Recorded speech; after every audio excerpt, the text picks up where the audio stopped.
os chineses hoje representam um certo equilíbrio no debate econômico mundial, no avanço científico mundial, sabe? Então, isso é importante para o mundo. O que o Brasil quer propor à China é que nós precisamos construir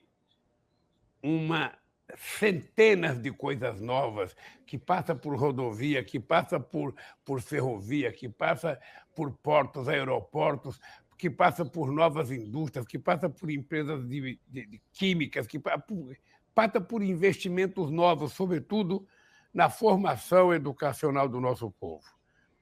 Por isso que eu penso trabalhar com a China uma troca de informação entre as nossas universidades para que a gente possa ter um trânsito maior de chineses estudando no Brasil e de brasileiros estudando nos chineses. Isso aqui, depois eu coloco outros trechos. Eu queria chamar o nosso convidado, o professor Pedro. Queria pedir desculpa, professor, pelo atraso aqui. A gente acabou se alongando um pouquinho. Muito bem-vindo, obrigado pela presença aqui, professor. Tudo bem? Imagina, Kiko, satisfação estar com você. Sempre acompanho o trabalho aqui com muita admiração.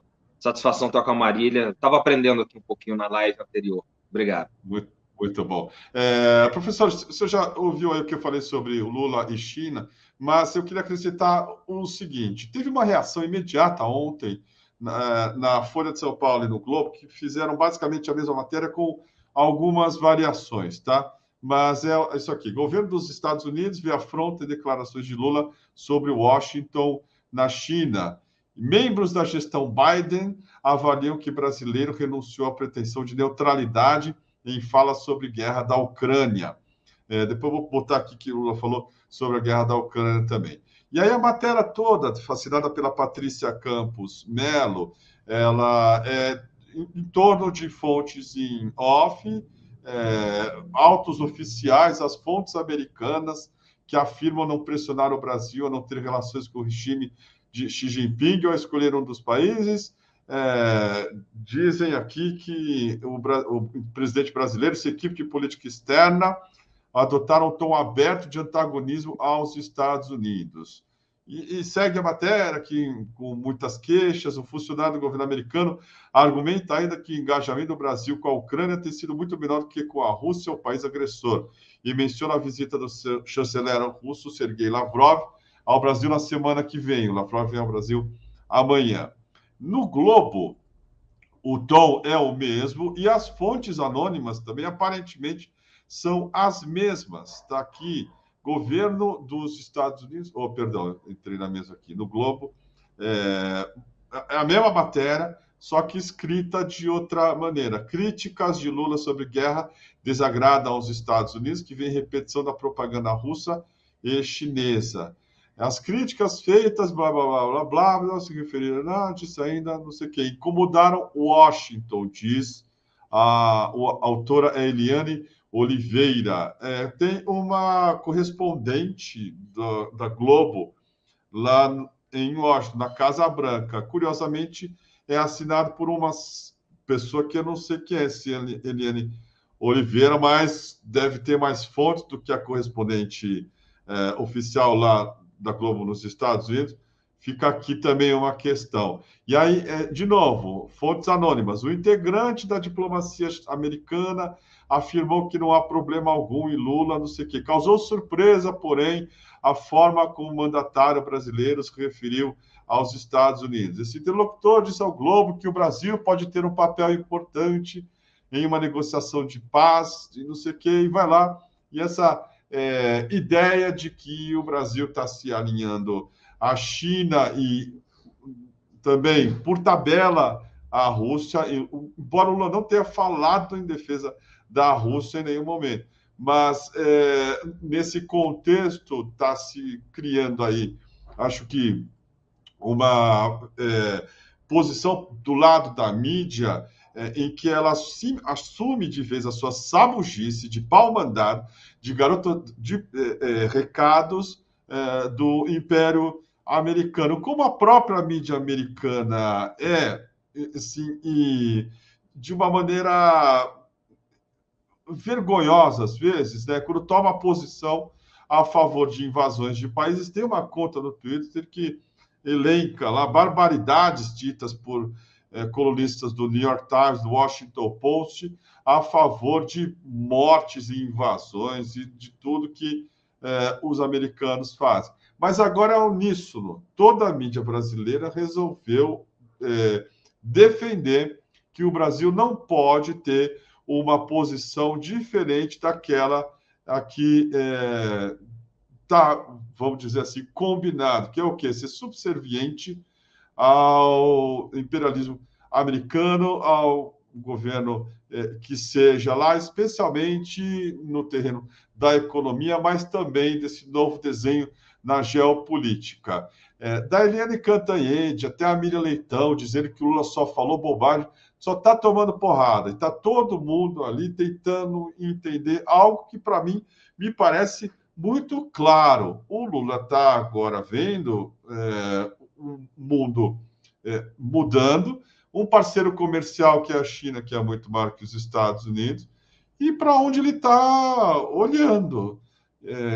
Isso está sendo transformado numa tentativa aí do Lula abandonar o grande irmão americano em direção ao dragão chinês. Desculpa ter me estendido aqui, professor, mas eu queria dar uma contextualizada e até te perguntar se você concorda com o que eu falei, se você está vendo assim, e o que está se desenhando aí quando o Lula está falando tanto em China, falando tanto até no papel aí de um novo grupo para lidar com a guerra da Ucrânia, e dizendo também que precisa botar os dois países para conversar. Por favor, professor, diga lá. Kiko, você colocou tantos elementos aí essenciais e complexos que vai demandar uma resposta também igualmente ou minimamente essencial e complexa, né? Eu vou tentar fazer isso aqui. Veja bem, quando o Putin recebeu o Xi Jinping, no encontro de um mês atrás, mais ou menos, a última fala dos dois, ela foi vazada. Certamente que não casualmente. Os chineses não fazem esse tipo de coisa. Uhum. A política externa chinesa, ela é meticulosa. A russa nem se fala. É a política externa mais milimétrica que nós temos nas relações internacionais. As duas políticas externas mais pensadas. E tem um vídeo do Xi Jinping saindo assim na porta, os dois já, digamos, ao relento, né? E uma conversa de poucos minutos ali, que é gravada em celular, como se tivesse sido vazado, e sai, obviamente, para o mundo todo. Esse diálogo, Kiko, eu diria que o diálogo que revela um novo tempo do mundo, que faz parte aí da sua fala, né? Na hora de se despedir, o Xi Jinping agradece a hospitalidade do Putin, né, que o recebeu com honras de chefe de Estado, assim como ele é recebido lá. Interessante, eles fecharam os acordos numa das salas do Kremlin, que é a sala dos antigos czares que faziam as anexações territoriais. O Palácio do Kremlin tem várias salas, e eles fecharam os acordos nessa sala. Você sabe que a política e a diplomacia, a política internacional e a diplomacia, ela é feita de signos, de simbologias, de símbolos muito fortes. Basta ver como o Lula foi recebido pela Casa Branca, e basta ver como ele foi recebido pelo Palácio do Povo, Pequim. Então, isso diz muito sobre como você trata as suas alianças, ou os países que não são considerados de grandeza. E nesse diálogo, o que é dito? O Xi Jinping diz o seguinte: obrigado, meu camarada e tal, Putin, e ele diz isso, e agora eu estou abrindo aspas, ipsis literis, ele diz, para ele, Putin, o Xi diz, nós estamos vivendo, neste momento, a mudança mais importante dos últimos 100 anos.